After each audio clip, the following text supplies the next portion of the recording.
And welcome back to the Cover 3 podcast here on CBS Sports. That's Bud Elliott. That's Tom Fornellis. That's Danny Cannell. I'm Chip Patterson. And for those of you watching us live at youtube.com/cover3, you have been very, very resilient and patient. You have persevered. And so far, I hope the audio sounding seems good. So much better is what I'm seeing. Okay, we are off. And we are going. The audio is great. It's good. Thank you so much. And for those of you listening on the audio side, wherever you get your podcasts, we appreciate that as well. Okay, so Brian Ferentz, do you expect – how about this? Danny, do you expect Iowa to have a dynamic downfield passing attack? Is Graham Harrell going to get hired away from Purdue? Like, what does Iowa do to replace Brian Ferentz? So I think what's interesting – Chris Hassel, our resident Iowa expert at CBS Sports HQ. I was talking to him. We had him on the radio show. He is a diehard, right? Doesn't it feel like it's a better time to possibly just make a clean break from everything? Like go in a totally new direction? Because what I think he was frustrated at is that if Kirk Ferentz is there, you're not going to go out and hire Graham Harrell. You're not going to go hire a Phil Longo like Wisconsin did. You're not going to go get a Garrett Riley. You're going to go get somebody that you like, that you're familiar with, that's going to implement what you want to do, which is run the ball and play good defense and don't turn it over. So it almost does feel like it's an opportunity. Now, it has to be Kirk Ferentz's call. Like, I think it's going to be his. But he is not happy. He's clearly, this is a move that he didn't want to make, that he was forced, to make. Is that enough for him to say, you know what, I've had it, I'm good? It's a clean break. Plus, you get the new Big Ten next year. Like, it feels like it just is a good time for everybody. But in saying that, he's also making $7 million a year that he would have to walk away from. But the thing is, let's say Kirk Ferentz decides to retire at the end of the year. Oh, whatever, blah, blah, blah.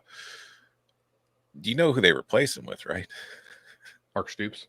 Exactly. And it'd be a great hire, but it's not going to be a drastic change from what you're already doing. You're just going to have somebody who has a more modern kind of approach to what you're doing and is a little bit more ardent of a recruiter. So, does Stoops have a son? Look at this. I mean, there are a lot of Stoopses out there coaching. Yeah. Like Mike might show up to coach the defense. It's not. Is that the rumor? Is that?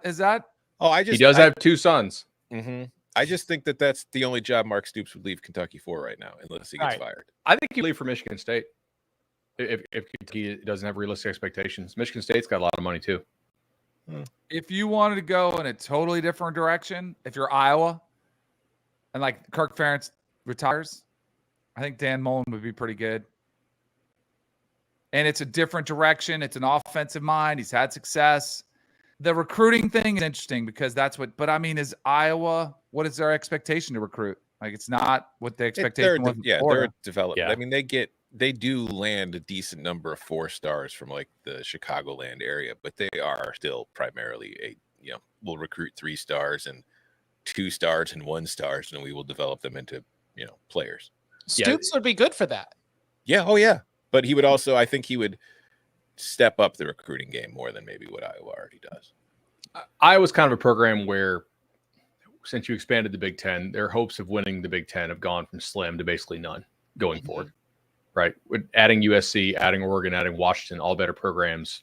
UCLA is kind of close to Iowa as far as ability to get talent. So I don't know. I think we're going to skip the video just to hold our mouth right and keep the audio going good. Yeah. I think so. Yeah, that's fair. It was amazing. Look, that was a one-time, just if you were with us rocking live. Where were you moment? You heard awful audio, but an amazing video. So. I look, they just have to make a hire, and I agree that they should probably move on from Kirk. Ultimately, like, is his style going to work in the new Big Ten? Kind of doubt it, right? Everybody in the Big Ten West this year is averaging less than 25 points.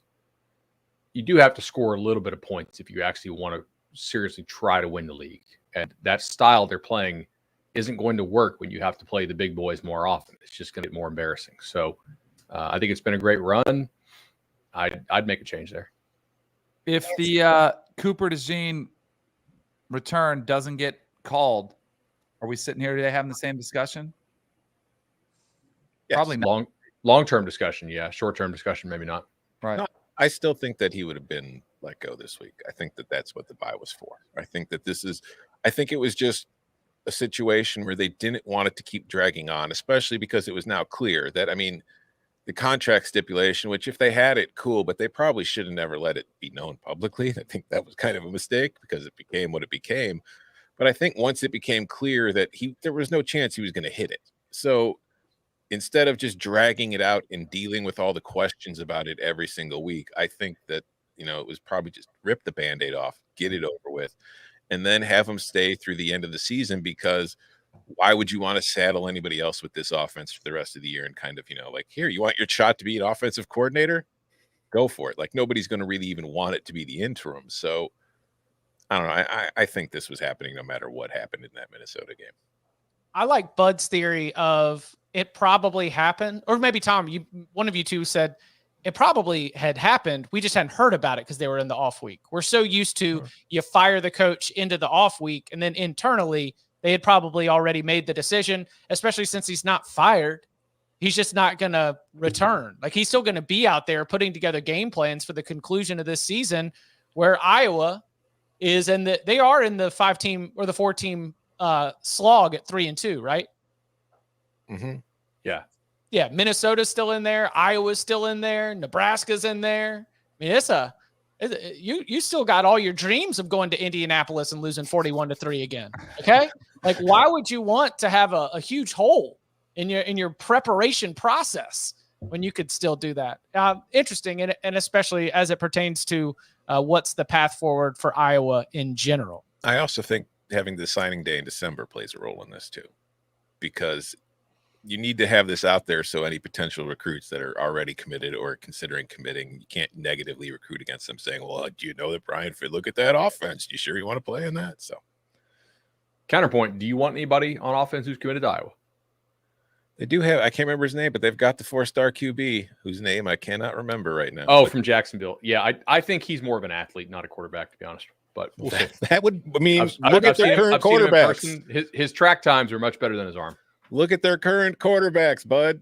That's fair. Yeah. It'd be nice to have an athlete there. Yeah. That would be new. This kid can run. Like Joe he can really run. Yeah. I mean, we're going to have another Sorcalf McNamara year. Yeah. He says he's coming back. So lots of decisions. And he's calling his own plays, damn it. Do they want him back? Yeah. I guess so, right? Like, yeah. Is that one of those cases where he signed any the good? NIL deal and now he's like, I can come back for another year of this deal, or go sell insurance, because he's not going to play pro. I mean, I don't know. I never bought the hype on their offense because I was like, this Caleb Brown kid from Ohio State, I don't see it. And McNamara, just like a total jag at Michigan, who's surrounded by a lot of talent. What's he going to do when he has Iowa talent? Probably.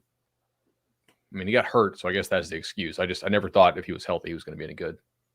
Well, I didn't think he was going to win a Heisman, but I thought he was an upgrade over Spencer Petras. Yes. That's probably fair. It'd be hard not to be, but hey, miracles happen every day. One more thing before we hit the break. I saw Bud talking about this on Twitter. Do you really think the Dabo call from Tyler was a plant? Tyler from Spartanburg?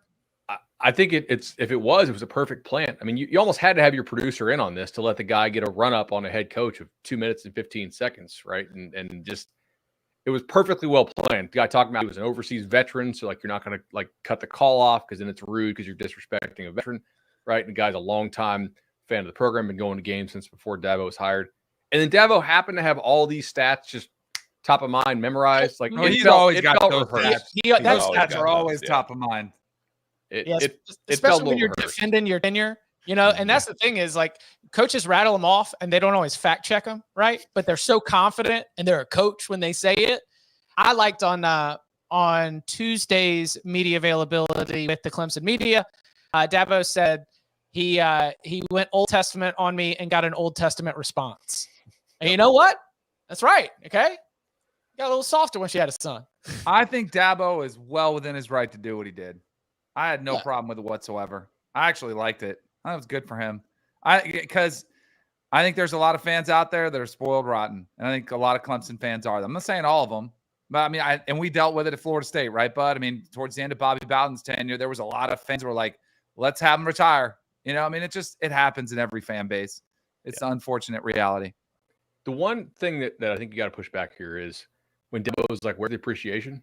As Don Draper said, that's what the money's for. If you're making $11.5 million, I can't have you just doing a really bad job. And for the last 2 years, Dabo's done a terrible job because he has neglected the transfer portal. And this is like if you're an NFL guy, you're like, we're only going to use the draft, no free agency at all, right? You better damn sure be perfect in every evaluation, better have no injuries, better have no attrition. And like, it's been just like beyond negligence from Dabo for 2 years now. This is why I think if you're a Clemson power player, I think you're actually pretty happy about these losses because you know that Clemson's much better than its record. All the advanced metrics say so.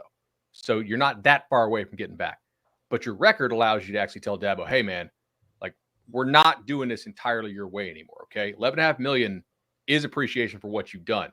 But what you're doing is not going to work going forward because it's totally inefficient compared to what all your competitors are doing. They're using the draft and free agency. You're only using the draft. Also, you can't hire all these cronyism hires for these guys that are not qualified to coach at a program that has national title aspirations. So I think these losses, if you're like a major Clemson booster or if you're the AD, I think you're kind of loving them right now. I think you're really excited because you'll be like, hey, man, we're not playing this no more. There was a phrase that Dabo used, and I'm very curious to see how it plays out. He used the word pruning, right? He was talking about Clemson like a big tree, and to keep a tree healthy, you need to have pruning. Does that mean more changes on the coaching staff, or does that mean running kids off? I think it has to be both. They have a lot of dead weight on that roster, and that applies to the coaching staff too. That is biblical too, by the way. Pruning? Oh, yeah. Yeah. That's not surprising at all. I love it.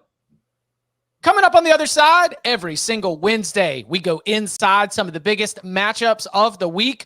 We call it Big Game Breakdown. We'll get into it. On the next NFL Monday QB, we mark the halfway point of the season with historic rivals battling it out in the NFC East and the top of the AFC throwing down Arrowhead. Go under center on the only NFL show all about quarterbacks. Monday on CBS Sports Network. Breaking through the walls every Wednesday, we call it Big Game Breakdown.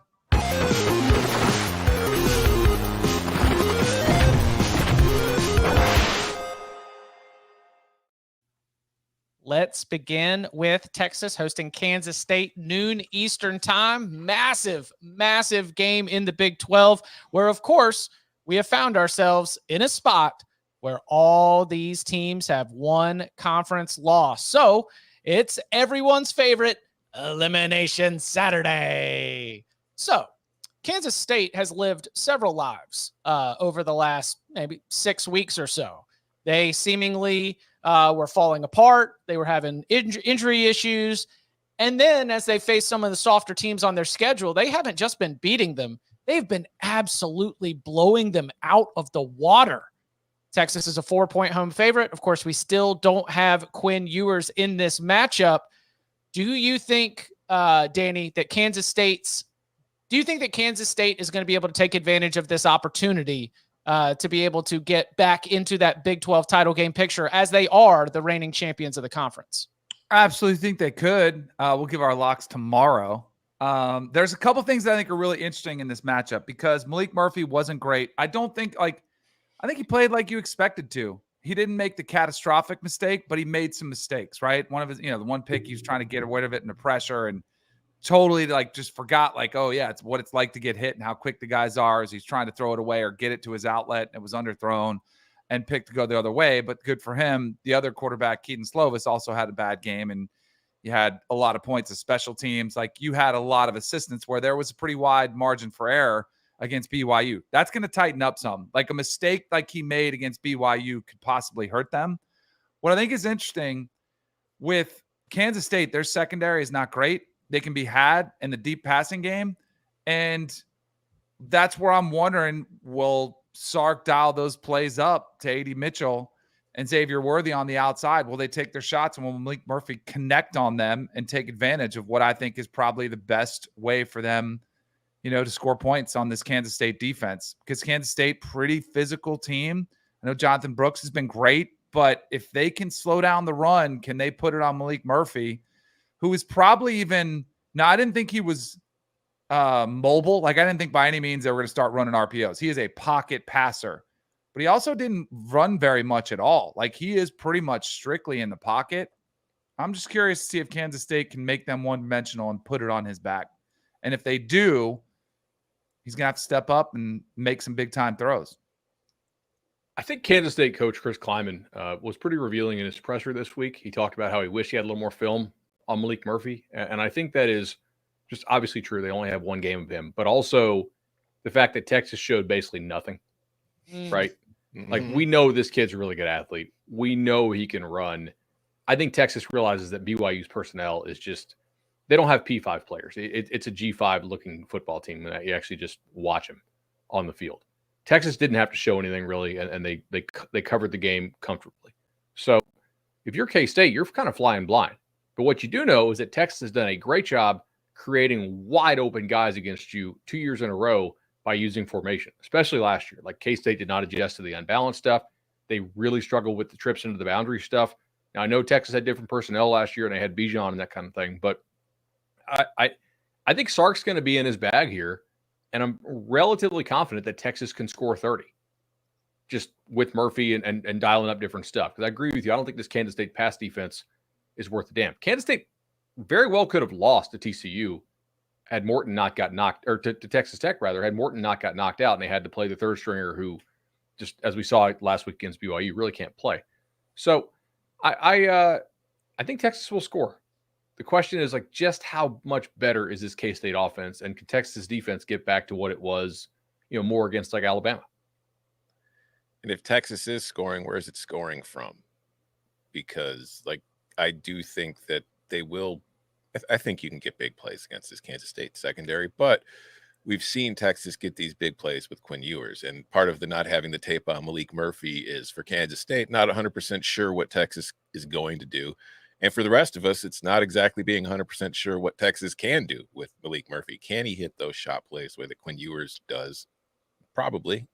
He's a pretty talented player, but it's yet to be seen. And I think that it's important because if you look at the red zone, and I've talked about this with Texas before, they're awful in the red zone, like just completely poopy. They are 114th nationally in points per red zone possession at 3.82. Kansas State defensively is 6th in points allowed per red zone possession at 3.3. And on the other side, offensively, Kansas is 3rd in the nation at 5.25 points per, whereas Texas is 2nd at 2.74. So I think the red zone is going to play a very key spot in this one. And will Texas's offense actually be better with Murphy in there than it is with Ewers? Because, like you were saying, Danny, even though we didn't see it, maybe you can use Murphy more as a threat with his legs in that spot, along with him and Jonathan Brooks, to kind of open things up and find some lanes to be able to, push the ball home and finish it. And then Kansas State on offense, can they score enough to keep up? Because I do think Texas is going to put points on the board. And this Kansas State offense, like, you look at the offensive line, I think they're good at tackle with Cooper Beebe and KT Leviston. I think they're both good players, but they're kind of soft on the interior. And that's not great considering you're going up against Tavondre Sweat, Alfred Collins, Byron Murphy, and everybody that Texas has on its defensive line who have been, really good on the interior of that defensive line. And I think that is going to be a problem for a Kansas State team that, frankly, is going to want to run the ball, is going to want to limit the possessions in this game and slow things down to keep that Texas offense off the field and keep this in an area where they can, keep close and give themselves a chance to win. Are they going to be able to do that against this Texas defense? I'm not entirely confident that they will. Especially because the way they attack, right? Like, Texas defense is, to me, more vulnerable to the pass than they are the run. They're fairly stout in the front seven. So can K-State pass enough to beat Texas? They might be able to. Guys, like, the line's like what, 5? So 4. I mean, yeah, like that. You give Texas 3 for home. Vegas essentially sees these teams without Quinn Ewers as, like, Texas 1 point better on a neutral field. I do think the chance that we have a 2-loss Big 12 champion is a lot higher than people are discussing out there. That's true. I would agree. I mean, obviously, Texas could lose this game. Yes. And Oklahoma State, well, we'll get to it. But do you think the X factor could be Avery Johnson, who's been playing a lot more since Will Howard? You know, they've been using him as their running quarterback. And to me, it's interesting because they've almost gone to this 2-quarterback system using him. And I think they worked it last year with Adrian Martinez and Will Howard. And I think Will Howard's an okay runner, but going back to Colin Klein, the offensive coordinator, like he was a running quarterback who really liked to run, you know, as himself as a player. I think you might see Avery Johnson get some carries in this game. And he's a pretty dynamic runner. That's what makes things pretty interesting. And they've worked a 2-quarterback system, so maybe they try to continue that, you know, in Austin. Is Kansas State computer trickers? Or are they just really good at all the fine details? Because you look at the personnel, who is overwhelming on this Kansas State team?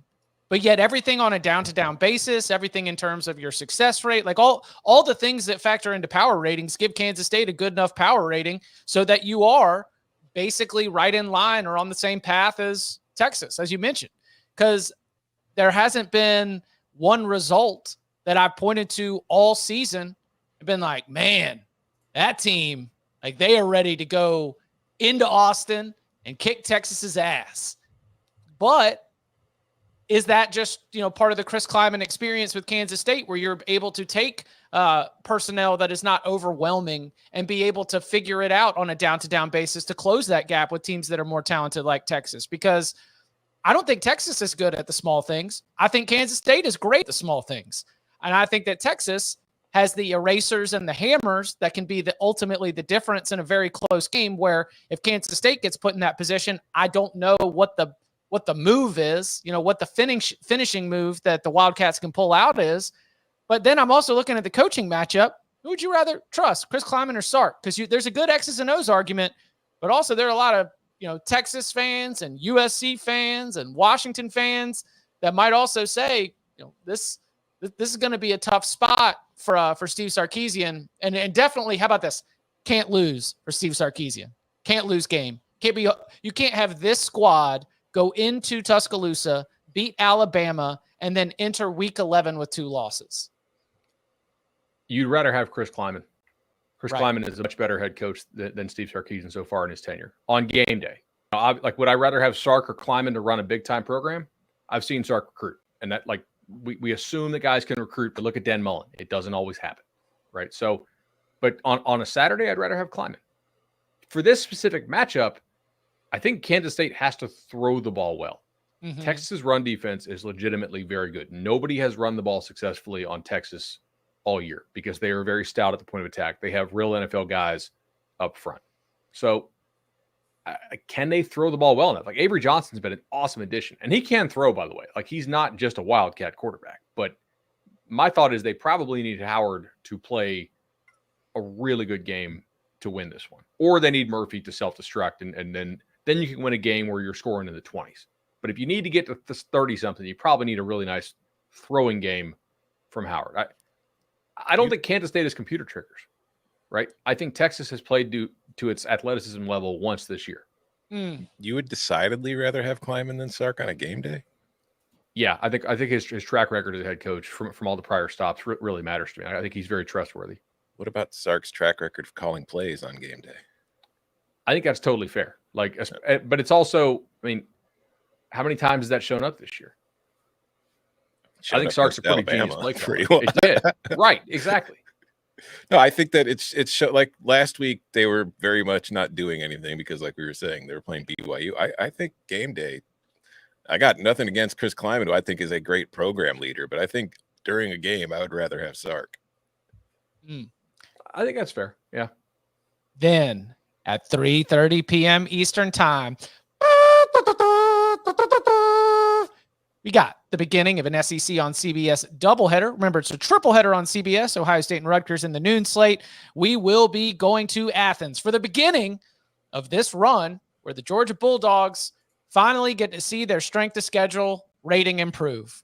Congratulations, Georgia. I know that you're upset that you're not the number 1 team in the country, but these next 3 weeks are your opportunity to work your way up to that number 1 spot. They are favorites of more than a touchdown against Missouri. We saw an awesome performance from Carson Beck in the cocktail party against Florida. Do you think that against this Missouri defense, Tom, against this Missouri defense, you think Carson Beck is going to be able to have another big day? Yeah. First of all, you said that you think George is upset at being number 2.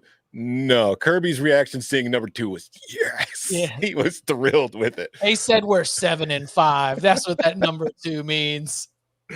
Yeah, no, I mean, how many stops is Missouri going to get in this game? Because like I understand that they're 7-1 and they've got that nice win over Kansas State, but even that win was kind of a back and forth affair. And we saw when they played LSU, I can't remember what the final was, it like 52-49 or something like that. Like when they have played good offenses, this Missouri team's defense really hasn't done a great job. Like overall on the season, I think they've been good, but in those games against the best teams, they haven't been good. And when I look at these teams, it's like I'm trying to find the spot where I could look at Mizzou and say they've got the advantage over Georgia at that spot.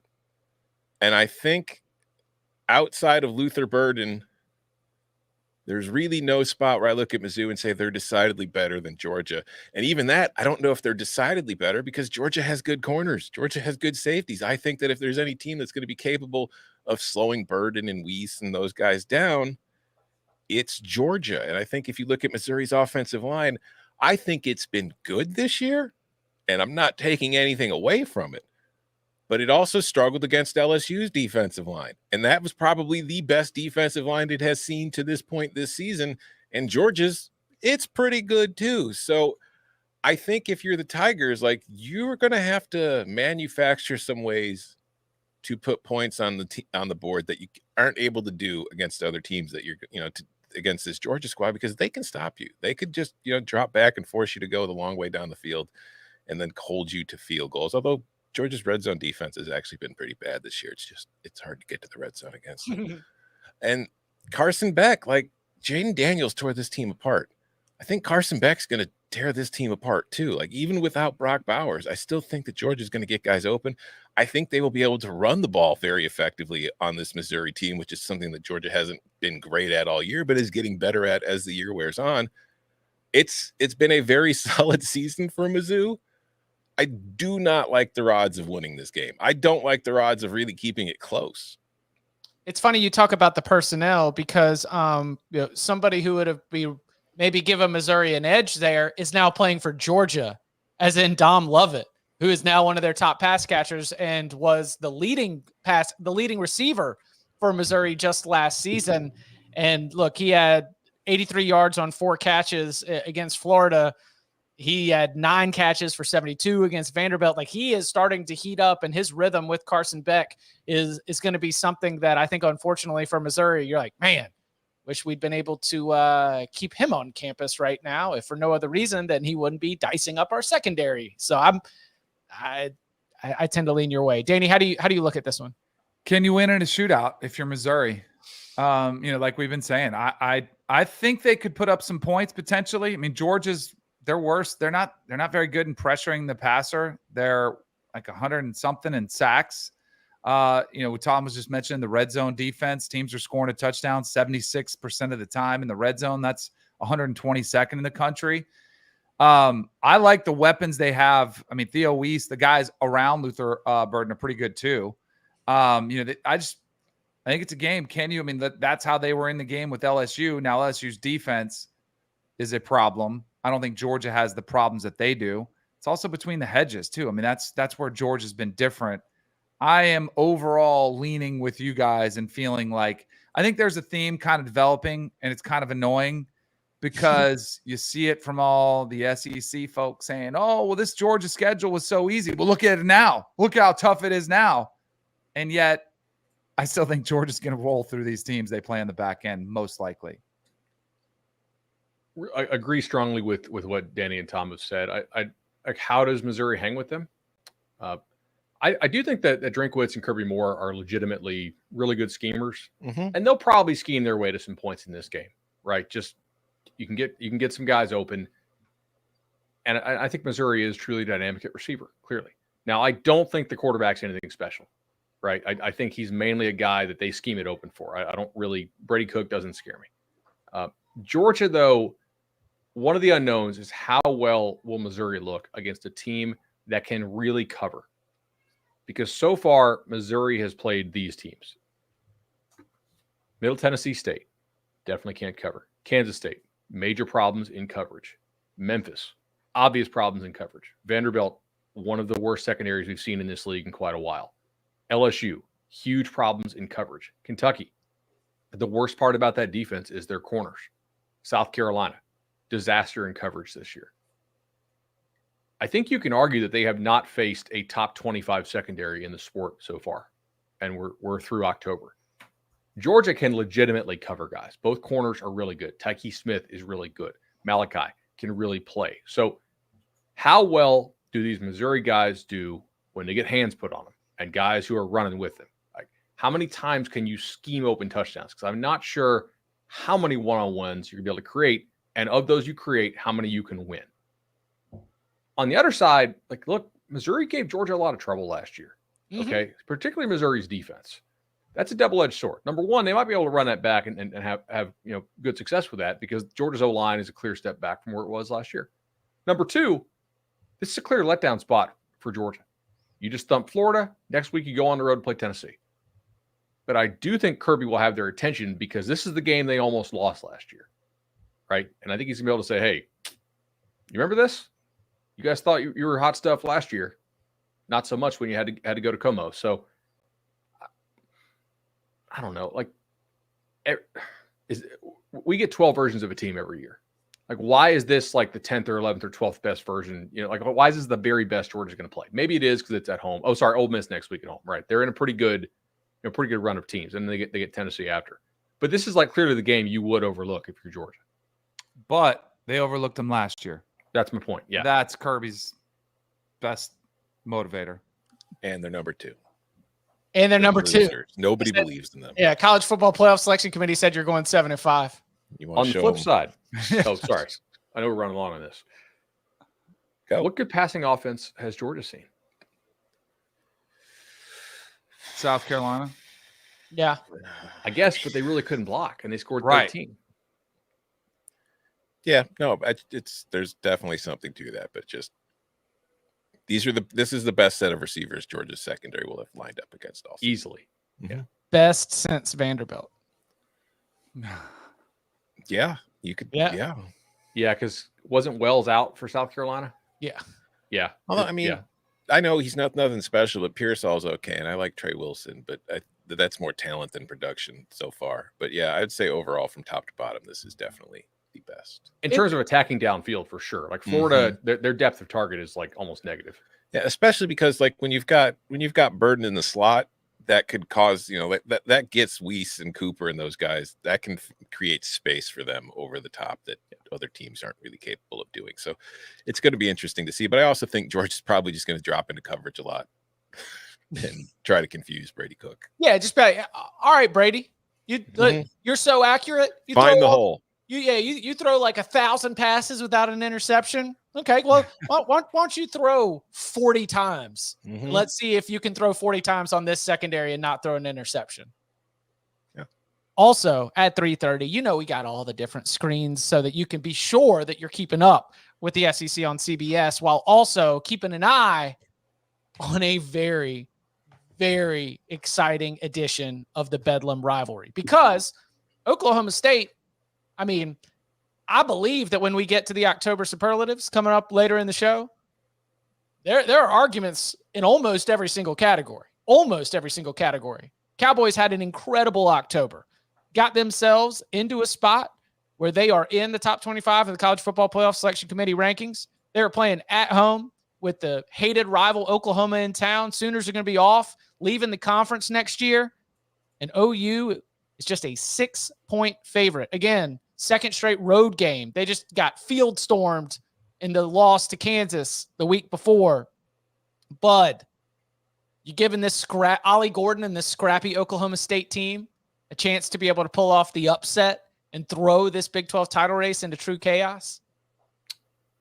In some ways I am.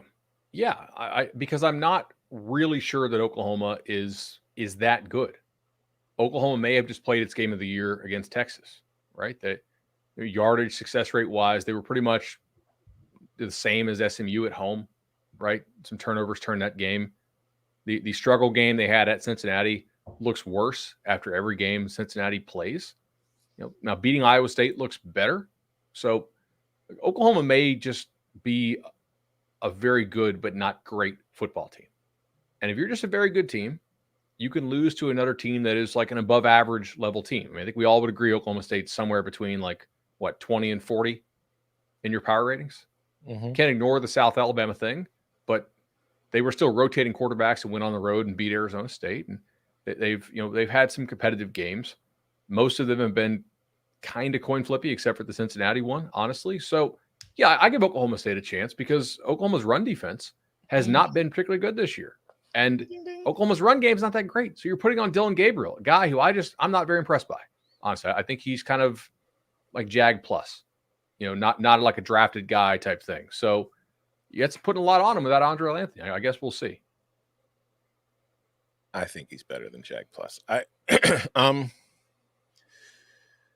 I didn't, full disclosure here, like the South Alabama loss early in the year, I didn't really pay a whole lot of attention to Oklahoma State earlier this year. I kind of wrote them off and said, all right, I'm not really going to have to pay much attention to them. But I have, since they've started this run and had a great October, I've been paying a little closer attention to them and watching their games. And I think Ollie Gordon is great. And I think finally going to one quarterback is great instead of playing the, musical chairs at the spot and just creating confusion. What I don't think is great is Oklahoma State's defense, particularly its secondary. I can't remember the one safety's name. I think he's the free safety's okay. The strong safety's the corners are and statistically it backs up what my eyes have seen because they allow a lot of explosive pass plays, which I don't know if you know this about Oklahoma. They are capable of creating explosive pass plays. But on the flip side, what's the one defensive weakness we've discussed about with Oklahoma the last few weeks? Its ability to stop the run and limit big plays on the ground.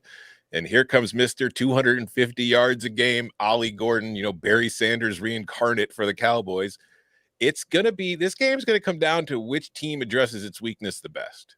Can Oklahoma limit the big plays on the ground? Can Oklahoma State cover anybody in the secondary? We'll find out. I have a feeling it's going to be high scoring. I think it's going to look like Bedlam. And I think either one of these teams could win. But I like more of what I've seen on the Sooners defense than what I've seen on the Cowboys defense so far. Danny Stutzman banged up his ankle. I was trying to find out any news on him. I guess it's game time, but Venables said Stutzman wants to play, but he said we might wait. Of course he does. What about Danny exactly. Stutzman and his vibe says that guy's not going to be out there hobbling around. He'll have that sucker taped up. I thought Oklahoma against Kansas, they were a little shell-shocked early. It was interesting. I talked to Brady Quinn yesterday. I saw him in studio, and he was there. And they looked cold. I'm like, well, and I guess the cold front came in late, it came in faster than it was expected. So I think it did catch everybody off guard, but man, they looked shell-shocked early. Then they did start running the ball. Then they got away from it.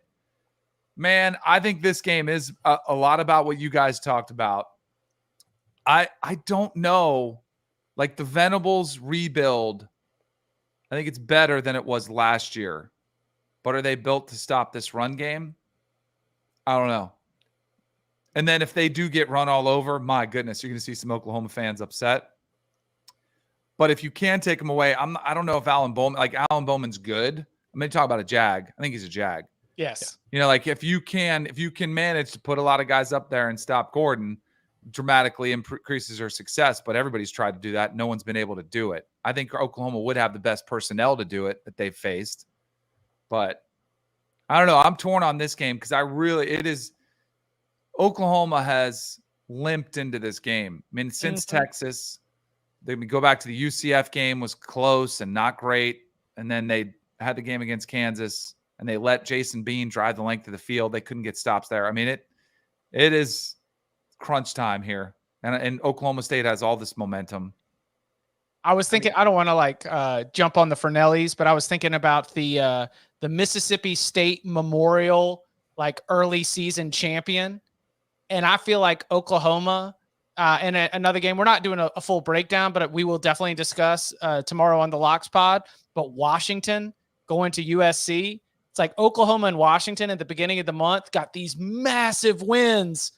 And then since then, you're kind of, starting to poke a few holes in just how excellent these programs are, especially when we're grading them against teams that are competing for a national championship. Both teams are on the road. Both teams are favorites of less than a touchdown. We'll see if anybody gets got and ends up being that Mississippi State Memorial early season champion. Last thing on this, tackling is going to be absolutely huge, right? So Oklahoma, the last 2 games, their tackling has been horrendous. I mean, it really, like, UCF forced a lot of missed tackles. So did Kansas. Both those teams use a lot of misdirection to get guys out of position. Oklahoma State doesn't really have a great attack you downfield, but they have to. They really have to tackle well. On the other side, without Andrell Anthony, we talked about this on the Monday show. I'm not real scared of Oklahoma's receivers. Oklahoma throws more than a quarter of their passes behind the line of scrimmage. They're 91st in how many passes they throw downfield. Oklahoma does hit explosive pass plays, but a lot of them come from short stuff and getting guys out of position and breaking tackles. Like, the team that wins this game is probably the team that doesn't allow the short stuff to become the long stuff because they didn't get out of position and they tackled well. Like that, neither team really threatens you down the field a whole lot, but they do. Like, Oklahoma can be a little more explosive. Paddles. Do you know who ranks 86th nationally in missed tackle rate? Who? Oklahoma State. Oklahoma State. Do you know who's 115th?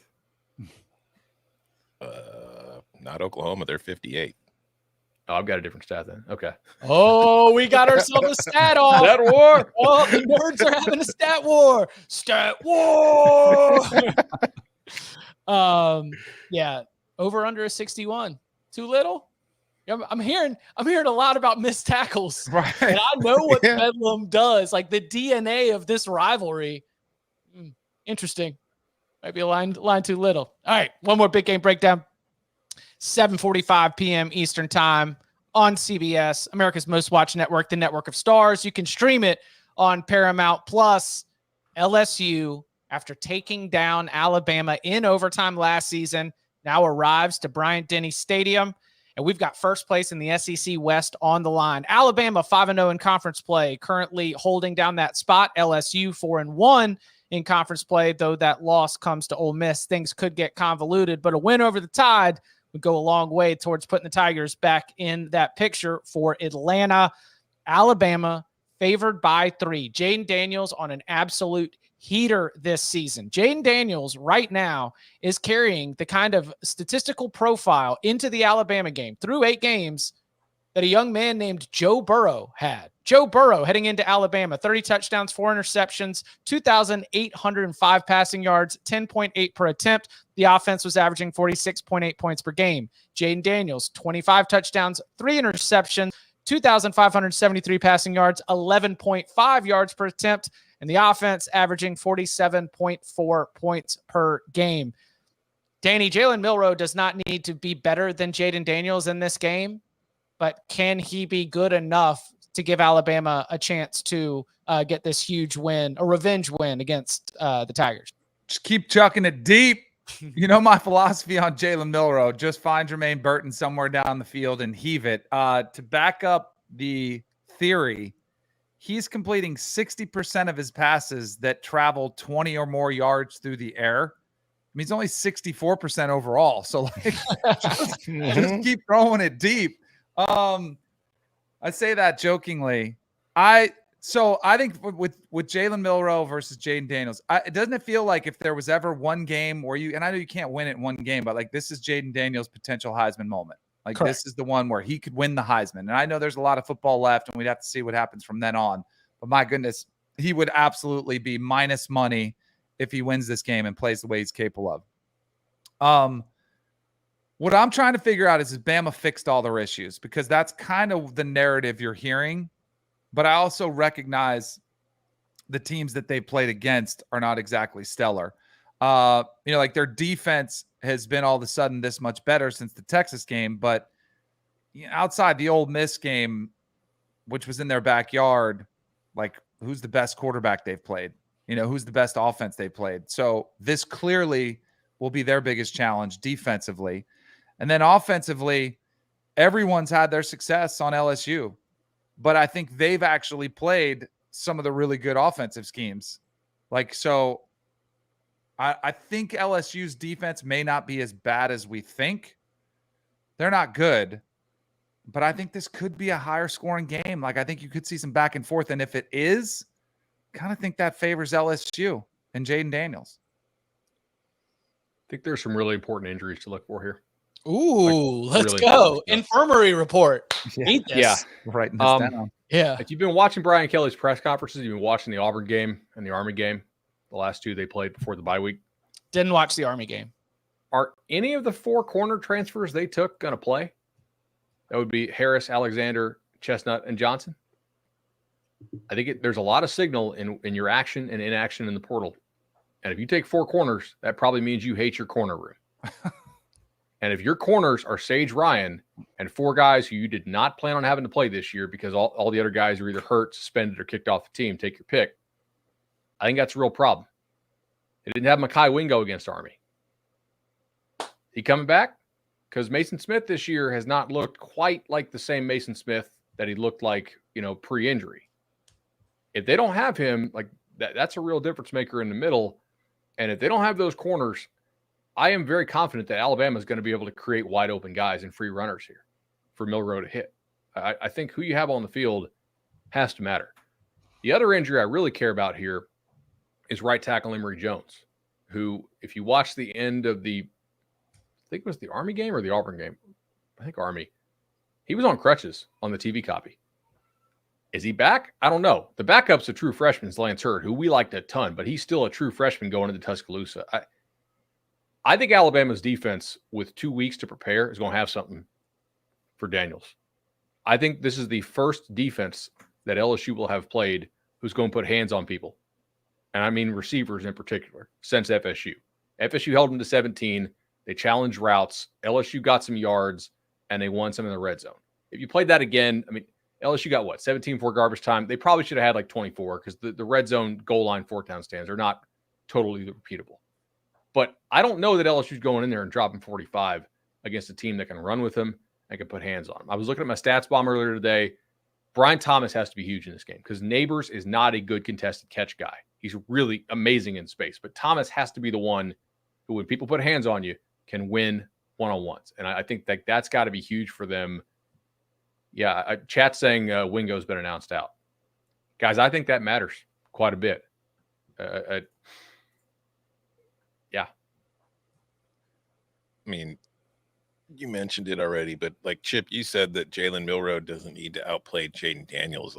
Yes, I agree. But I think more importantly is how good does Jaden Daniels have to play in this game for LSU to have a chance to beat Alabama? Because as Bud was mentioning, Jaden's worst game of the year, just to show how good he's been, was the Florida State game. It's the only game where he finished under 10 yards per attempt. He only had 9.4. He only threw for 346 yards in that game. Other and than 85 of those were on that pass against all the true freshmen when Norvell emptied the bench because they were getting negatively recruited. It was garbage time. It does blah, blah. Yeah. No, but they only scored 17 real points, not the 24 that they finished with. Those points don't count. Anyways, the point I'm getting to is that Jaden Daniels has been phenomenal all year. But what's the best defense it's played? Florida State was good in that first game, but on the season, Florida State has given up explosive plays time and time again to everybody it's faced. I think it's got good players. I don't think it's a great defense. It's not Grambling. It's not Mississippi State. It's not Arkansas, Ole Miss, Mizzou, Auburn, Army. This is far and away the best defense that Jaden Daniels and this LSU offense will have faced so far this season. And I think the key will be, Alabama this year doesn't play a ton of man, but it plays a fair bit of man coverage. And I'm wondering if in this game, to kind of counteract Jaden Daniels' ability with his legs, do we see Alabama going more zone? Do we see them spying him to try to take away his legs and seeing if he could just beat them with his arm? Because that is the one thing about Jaden. He is much better this year, but he still has a tendency to just drop it and go instead of sticking around and waiting for his second or third read. Like, I don't think he has progressed that much as a passer, reading, defenses and, going through his reads. On the other side, and I also think it's very important for Alabama, can you get LSU in 3rd and long? Because yes, it's been the best third down offense in the country by far, but part of that is, and they're good in 3rd and long, but they're in 3rd and short 38.5% of the time of their third downs. That is the 4th highest 3rd and short kind of rate in the nation. They convert 77% of them. Like, that is what LSU's secret is. They keep the drives alive, and a big part of that is Jaden Daniels' legs. Alabama is in 3rd and long 51% of the time.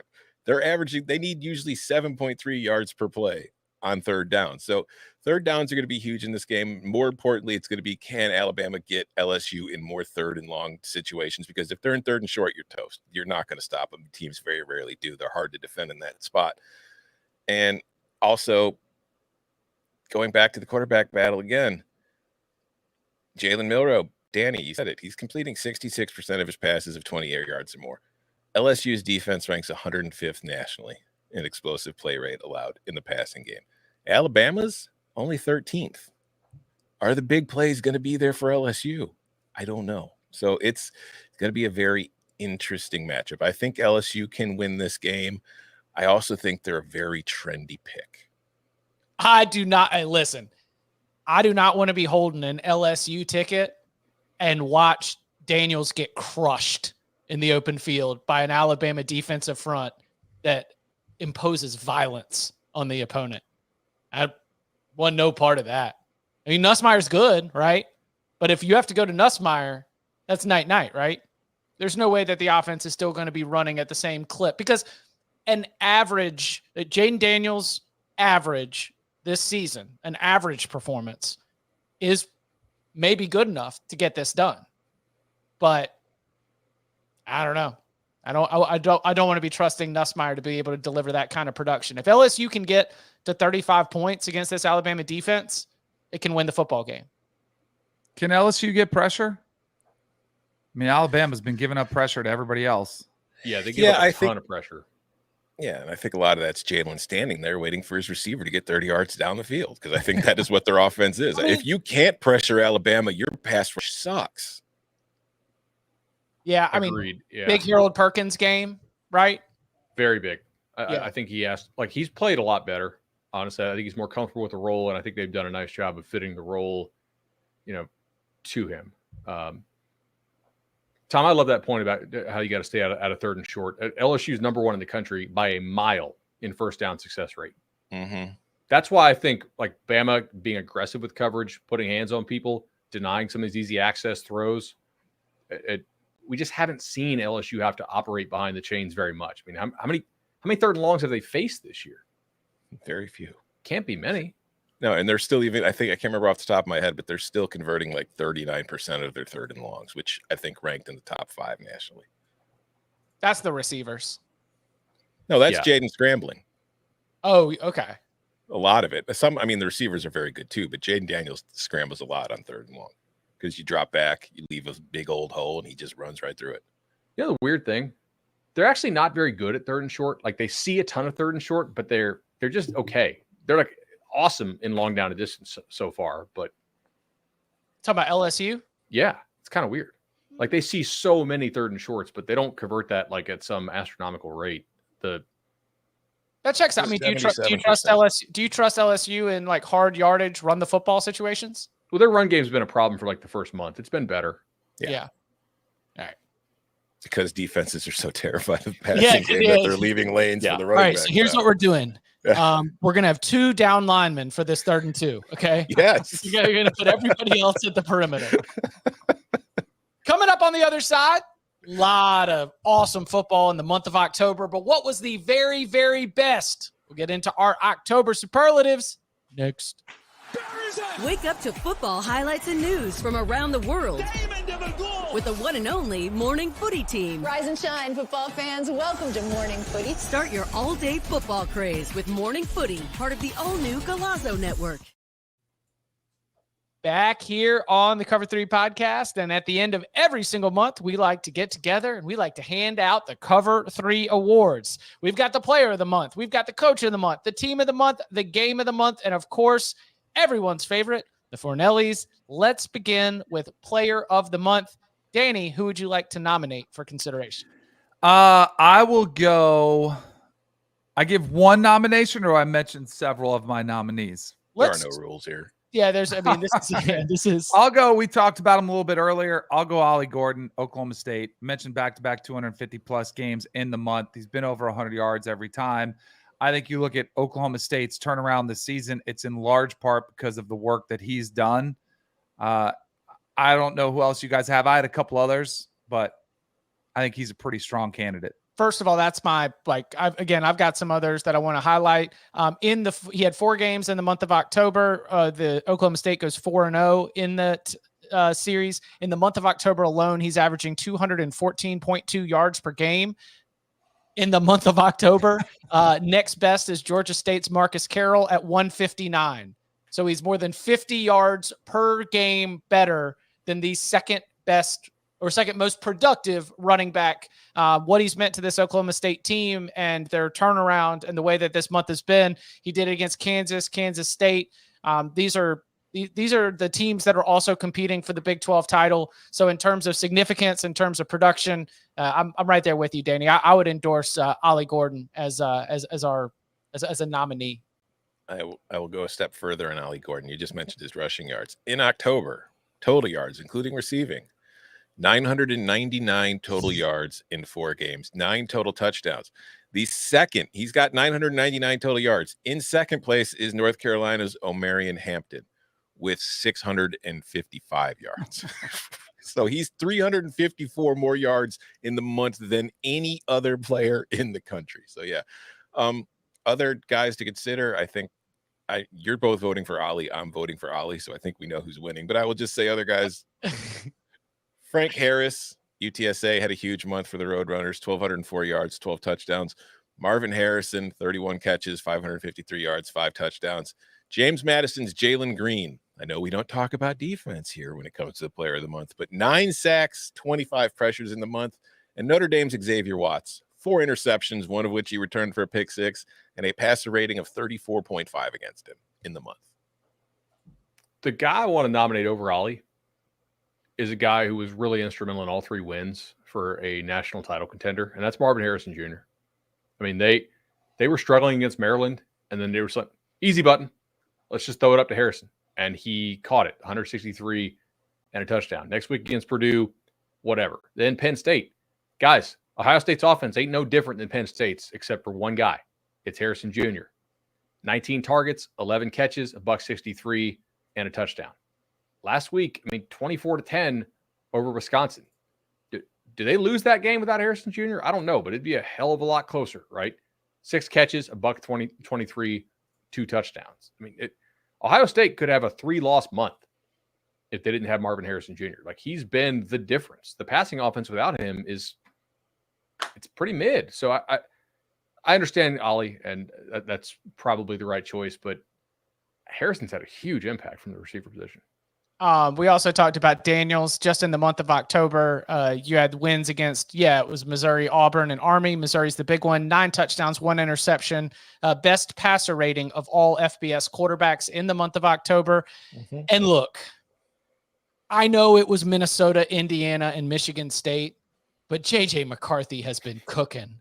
All right. I know it was Minnesota, Indiana, and Michigan State, 8 touchdowns, no interceptions, 11.4 yards per attempt. I would not nominate him over some of these other names. I would not nominate him over his rival Marvin Harrison Jr., but at least a spotlight that I wanted to shine on a player who, when you're talking about Michigan football, you mention 9 names before you get to JJ McCarthy. And I think, Connor Stallions, of course, being one of them, Jim Harbaugh, Jesse Minter, just Jay Harbaugh, run through the coaching staff and the NCAA investigation. But I think McCarthy had a pretty good month, and that's a good thing because Michigan ran the spring game offense and had glorified practices for most of September. We were wholly unimpressed.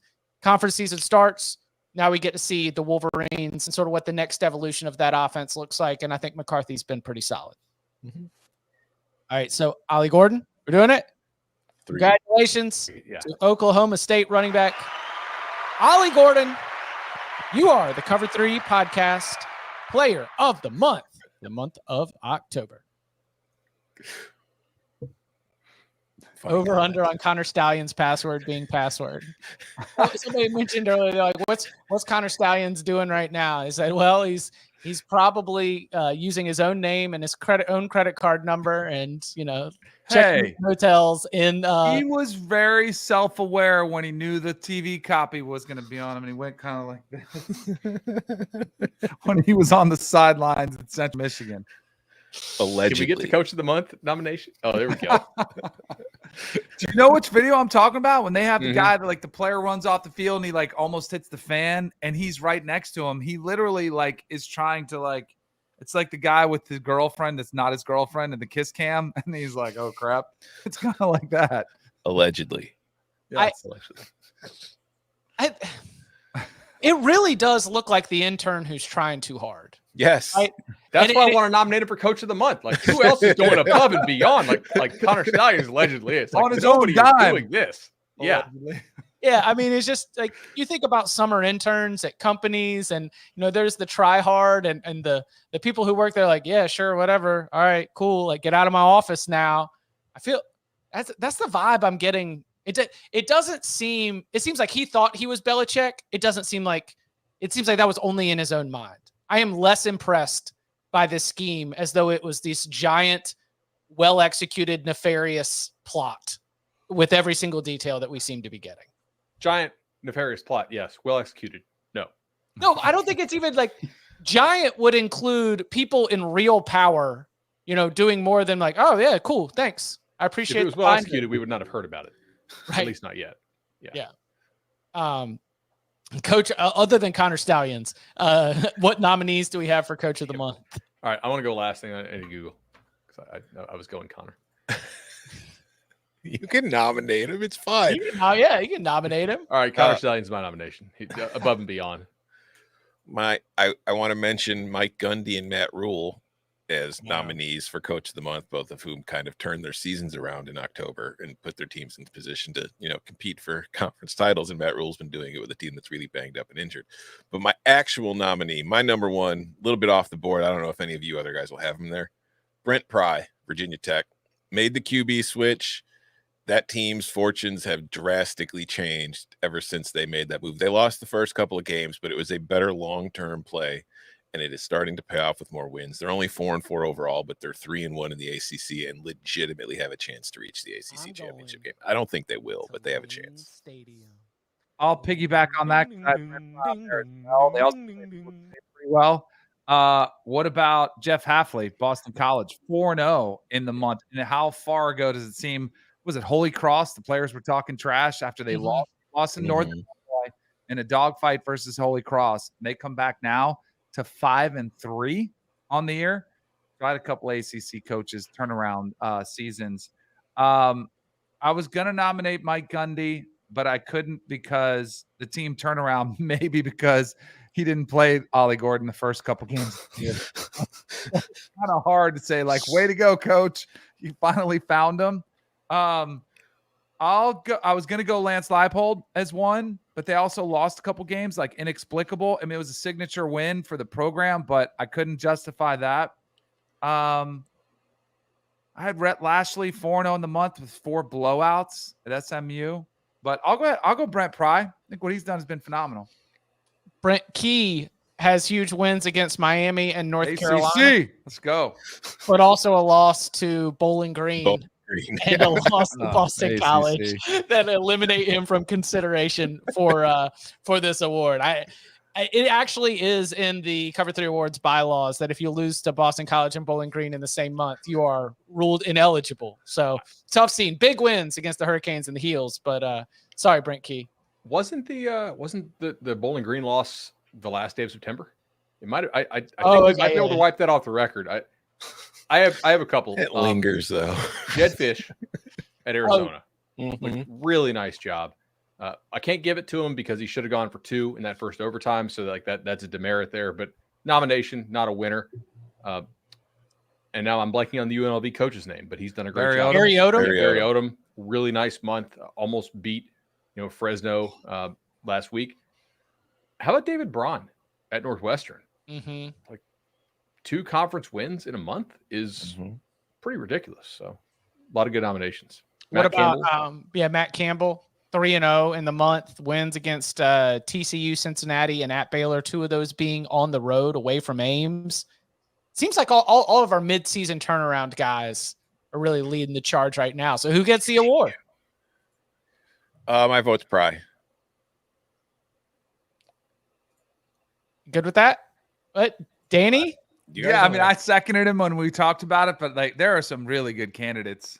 David Braun, what he was given, like what he inherited before the season, total mess. It's been great. I kind of vote Braun. Like he beat 2 teams that are definitely going bowling, right? At Northwestern. That's kind of impressive. Maryland and Minnesota. Yeah. Yeah, let's do it. Met a neighbor last night trick-or-treating, a couple houses down. He did the thing like, I'm going to put the Northwestern jersey on the skeleton, show you how dead everything is. I gave him a little hat tip. I was like, that's funny. I like that. So let's give them some flowers right there. So congratulations to interim coach David Braun of Northwestern. You are the Cover 3 Podcast Coach of the Month. All right. Now the team of the month, and there are oftentimes with, team and coach does seem to be some correlation. I don't think Northwestern's going to be the team of the month, though. Nope.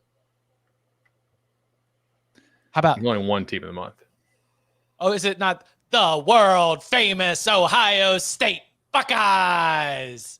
I was actually going their rival because YouTube has stopped juicing numbers for any kind of Deion-related content, but they are loving that Michigan content. So Michigan is my team of the month because this is a business. And anytime you talk Michigan, we are doing some numbers. So Wolverines, based on a really, really strong 2-week traffic trend, are my team of the month. I do mean Ohio State, by the way. Like, legitimately they should be. You get the Penn State win. You go into Madison. It is not a group that steps off the bus and scores 40, but they are awesome. And they finished the month being named by the selection committee the number 1 team in the first set of playoff rankings. It was a month that I think has everybody reframing what Ohio State is. But they had some of the best and most significant wins in the country. Yeah, I think Ohio State is a perfectly good candidate. I would also nominate Oklahoma State again, 4-0, but also one Danny mentioned, SMU, not only 3-0 in the month, but won by 45 points per game. Like dominated the teams they played. I had Oklahoma State as well. I had Ole Miss. The big win over LSU was in the month, 4-0, undefeated in the month. So I had them. Oklahoma State, I gave them because I couldn't give it to Gundy because of the way but it wasn't their fault. They're just going out there trying to win games. But I'll go Ohio State. I'm good with it. Oklahoma State's on my list too. We didn't give Gundy. I had Gundy as a potential, but if we're not going to go Gundy for coach, I go Ohio State because of the bigger wins over. Like it's just like the college football playoff. I think they've got the bigger wins than anybody else that we've nominated. So, and those Michigan fans who've been juicing our YouTube numbers, they'll jump in just to give hate. Yes, they will. That's right. There we go. The other one I wanted to nominate, Troy, like being road warriors at Georgia State, at Army. They smoked that Arkansas State team that got hyped up. And then last week they went on the road to Texas State. Like it's hard to just live on the road and, 3 road wins in a month at a place like Troy is not super easy. So congratulations to the team of the month, the Ohio State Buckeyes. They dropped all the way down to 6. They haven't lost a game. They dropped down to 6th in the polls and have worked their way all the way back up to number 3 in the AP poll, number 1 in the playoff rankings. Buckeyes enter a November that starts on CBS in Piscataway, Michigan State, Minnesota at home, and then the game in Ann Arbor against the Fighting Connor Stallions. All right, game of the month for the month of October. I would like to nominate 2 off the bat. They were both at the beginning of the month. First, Oklahoma 34, Texas 30, Red River there on October 7th. And then the very next week, Washington over Oregon in Seattle on October 14th. Both of those had incredible national significance in terms of both conference and national title races. Both came down to the very, very last moments and plays. Both had huge swings in them. Basically everything that you want out of a matchup between heavyweights. So I've got Red River and Washington, Oregon as my nominations. Excellent nominations. Those are the top two on my board as well. But I'd also like to send some love to USC 43, Arizona 41, Houston 41, West Virginia 39, with the two crazy plays in the final minute of the game. Stanford 46, Colorado 43. Most people were asleep. I wasn't. I watched the whole thing happen. And then how can you not mention Mississippi State 7, Arkansas 3, or Nevada 6, San Diego State 0? Those should probably be your third and fourth place winners. How can you not mention Haynes King taking 2 plays to drive the length of the field when you were given a gift by Mario Cristobal for not taking a knee at the end of that one to go on to win 23-20? Like you guys, I also at Stanford, that was the breakout party. Some people said the player of the month could have been Alec Aomenor, the wide receiver who went off in that game. It was a good candidate. But, 29-0 historic comeback there. But the top 2 are clear. I think they're easy. The same ones Chip gave. Did we mention Oklahoma, Kansas? I had it down. I don't think it was that epic, but disqualified. Any weather delay game is disqualified. Fair. All right. Didn't they boot it? I've never seen a network do that before. They were on Fox and they booted it to FS1. Typically, you don't see that. You'll see the game that's just kicking off secondary network. I'd never seen that before. Because it was Oregon, Utah, which until the third drive of the game, we thought was going to be like should have gone back. That would have been hilarious. We screwed up. Hold on, we're going back. And I don't have it pulled up, but there was another that sent an FS1 game to Fox Business. Mm-hmm. Like an FS1 game started and Day Trade and Danny was pissed. He was trying to watch the market, and all of a sudden he had to watch whatever was on that.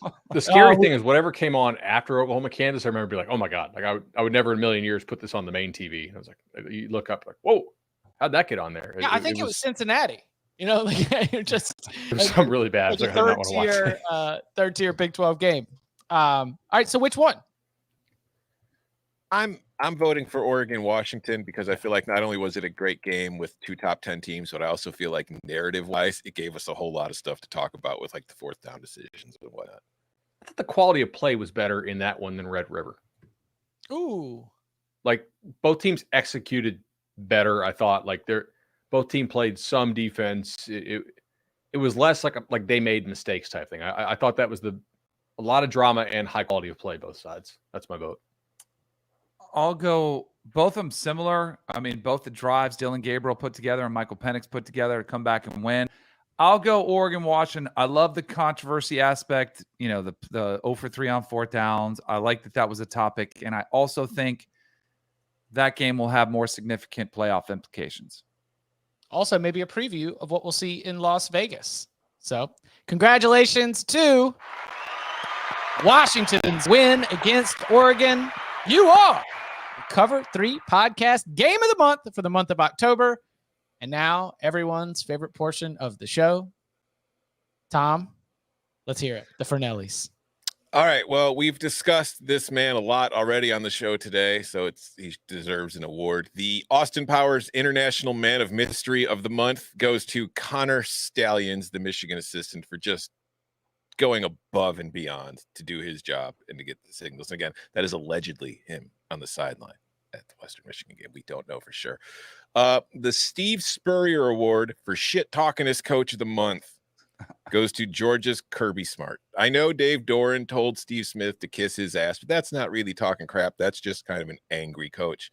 Kirby was putting his player hating on at the podium and press conferences all month, whether it was addressing the Michigan sign stealing by talking about, I don't think it mattered much in our game, or going after Dan Mullen's recruiting prowess in front of everybody for the world to see. Just an incredible performance. I'm happy to see Kirby's feeling himself. He's won 2 national titles. His team's getting rolling, and he's feeling great about it. The dumbest decision of all time of the month Mario Cristobal for not kneeling. You idiot. What the hell were you doing? The Stop Trying to Make Fetch Happen Award of the month goes to Gus Johnson for Maserati Marv. It sucks. It's a terrible nickname. I hope the check cleared. Drop it and move on. Fair Catch Signal of the month. Iowa's Cooper DeJean. Buddy, it was a fair catch. I wish it wasn't, because I bet on an Iowa defensive or special teams touchdown plus 700 in that game, but it was a fair catch. The call wasn't wrong. I'm sorry. The segment of the month goes to Day Trading Danny. It's been a great segment. I've loved it every single week. I hope it keeps going. I really enjoy it. The worst governing body of the month award goes to the NCAA. You only existed for years to bust kids for getting money. And now that they can legally get paid and you have to figure out what the hell you're supposed to do now, instead of doing it yourself, you're begging Congress to figure it out for you. You're worthless. You have no purpose. Move on with your lives. The wagon of the month, SMU. Not only did they go 3-0 straight up and beat teams by 45 points per game, but they went 3-0 against the spread and covered by 26 points per game. You're not an official wagon. You're just the wagon of the month. And then finally, the Vladimir Putin propaganda machine of the month goes to our very own Bud Elliott for trying to get North Carolina and Louisville ranked in the top 10 every single week to boost Florida State's college football playoff resume. So congratulations, Bud. It is a multi-platform propaganda machine. It's really impressive. It is more impressive and well run than Connor Stallion's sign stealing scandal. Thank you, Tom. That was excellent. Congratulations to everybody, including our winners. All right, Wednesday night action: Ball State, Bowling Green, Kent State, Akron. Akron is favored by 4 because that's what happens when it's 1-7 teams without a conference win. Ball State and Bowling Green favored by 5 at home. Anybody got a lock or a lean? My Twitter tip is Bowling Green -5. And that's as far as I'm willing to go on either of tonight's games. Is there any 38s out there still? Gonna go over? Yeah. Whoa. Yeah, I can see that. I mean, look, this is a lot of faith in 2 really not very good defenses holding the opponent down. Both these teams can tempo a little bit, so I like over 38.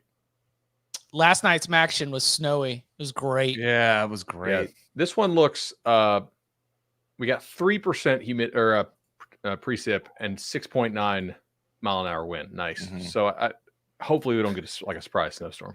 No, it's gonna be too warm. It's gonna be in the upper 30s, low 40s. In Ohio. Yeah, Michigan was where it was real snowy last night. Here love to have midweek action back for sure. Oh yeah, and you in Illinois. I'm looking at snow right outside my window right now. So. We will be back for the very best time of the week, Thursday, 11 a.m. Eastern time, so we can give you our locks for a loaded Week 10 in college football. A very special thank you for all of you who watched us on the other stream, let us know about the audio issues, and followed us to a new stream. We still had great viewer numbers, and y'all are a big reason why. If you're listening on the audio side, but why don't you just go give us a subscribe on the YouTube channel? Just to give some appreciation to those subscribers that are doing the hard work out there to make sure the Cover 3 community, the Cover 3 tailgate, that everybody gets as much of the show in the best quality that is absolutely possible. And you can follow him on Twitter at BudElliott3. You can follow him at Tom Fornellis. You can follow him at Danny Cannell. You can follow me at Chip_Patterson. Gentlemen, thank you very much. Thank you. See y'all.